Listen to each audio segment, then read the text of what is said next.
2005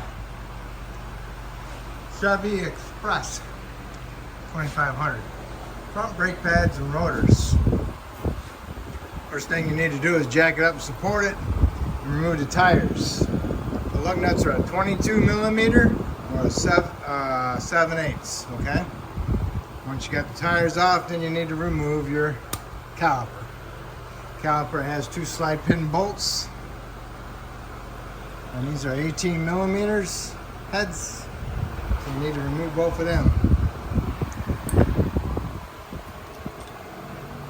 Okay, so then you can pry up your caliper, get the caliper off, and then when you get that off, you need to hang it with a hanger or a bungee cord, and then you need to get to your caliper bracket bolts.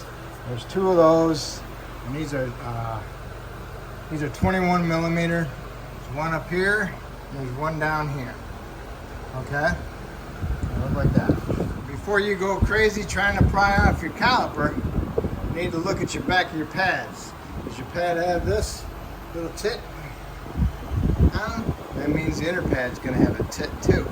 This means it gets stuck on the pistons, and you won't be able to pry this up off of here unless you damage the piston.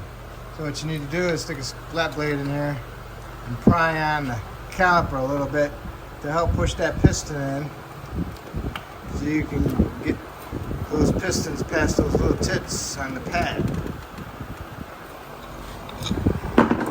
Alright.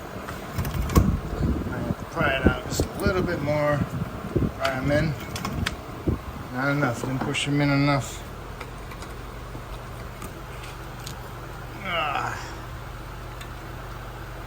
I'm prying, it's coming.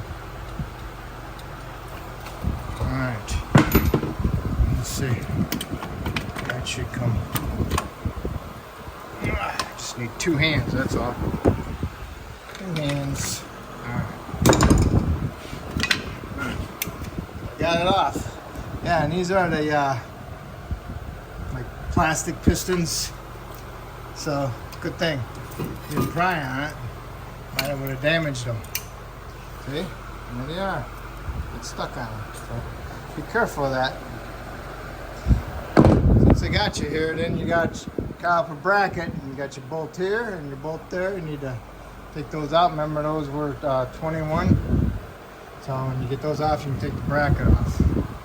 Okay, you got your caliper off. What you want to do is you want to inspect, make sure your boots aren't torn or wetness coming out of them, or possibly even a cracked piston. Okay, if you have any of those, then you just need to go ahead and replace it with a reman. Okay, and also you want to do is inspect your brake hose, make sure it's not got a crack in it. You can see the fibers inside there. Usually they'll crack right here or right here, because that's where it's doing all its flexing at, is right here.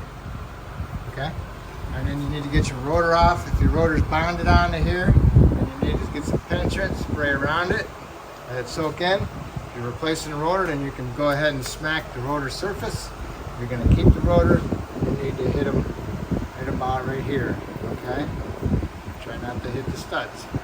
If you're replacing it, just go ahead and give it a good couple smacks. The vibration will break it loose. Okay, so now you got your caliper bracket.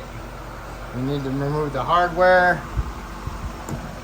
Once you get that off, you need to clean that surface up where that hardware covers up, goes over, because sometimes it'll build up rust underneath, and it'll swell up, and it'll put pressure against those pads.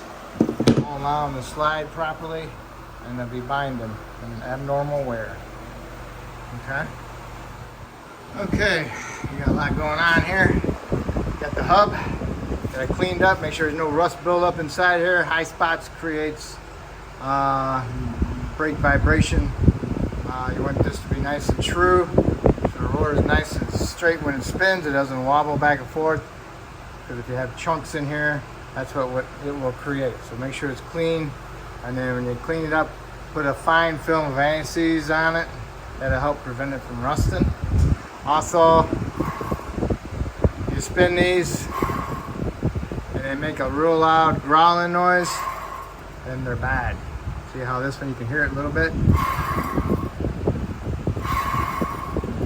Okay, he doesn't have the money at the moment for it.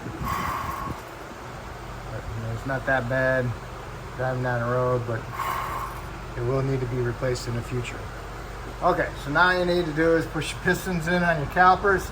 Make sure these are not kinked to restrict the flow of the fluid being pushed back in. You don't have the special tool, the ratchet type, pushing in the pistons. This type works pretty good. And you have to use the old-fashioned way with a C-clamp and an old pad. Okay? And once you got that done, and then you need to clean up your caliper bracket. You need to clean it up. Clean it up best you can, wire brush, die grinder, whatever. Try not to remove any metal.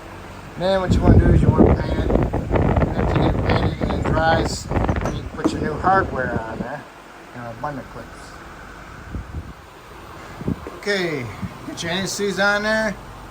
Take your new rotors, clean them up, wash them with some soap and water. Remove the shipping oil.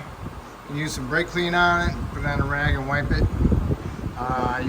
Sometimes I use Windex also, glass cleaner. And then I got my caliper bracket. I got my slides painted, and then I'll put my hardware on there. Make sure it's fully seated. And then you get your bracket bolts, get them started, snug them up. And then you want to torque them to 130 foot-pounds. And after you get that done, then you need to get your pads. Get your pads in there. Alright, you get your pads. Get the squeakers, put them at the bottom. Toward the rotation of the rotor. Okay.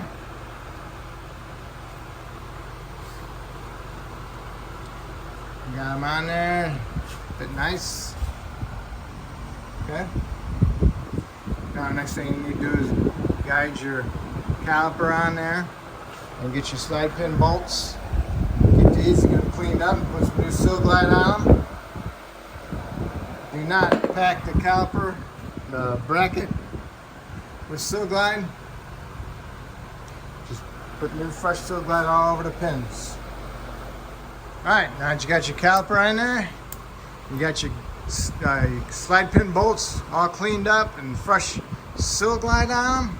Snug up your bolts, and then you need to torque them to 80 foot-pounds and double check that this brake line is not twisted. Make sure it looks like that. And then you're done with this side, and you need to go and do the other side the exact same way. And when you get done with the other side, you need to put your tires on, and then you need to tighten them up in a star pattern, and then you need to torque it to 140 foot-pounds, okay? And then lower down to the ground, go inside the vehicle, push the pedal to the floor a couple times, go inside underneath the hood, double check your master cylinder reservoir, make sure the fluid is at the reservoir line, and then that should complete it, okay?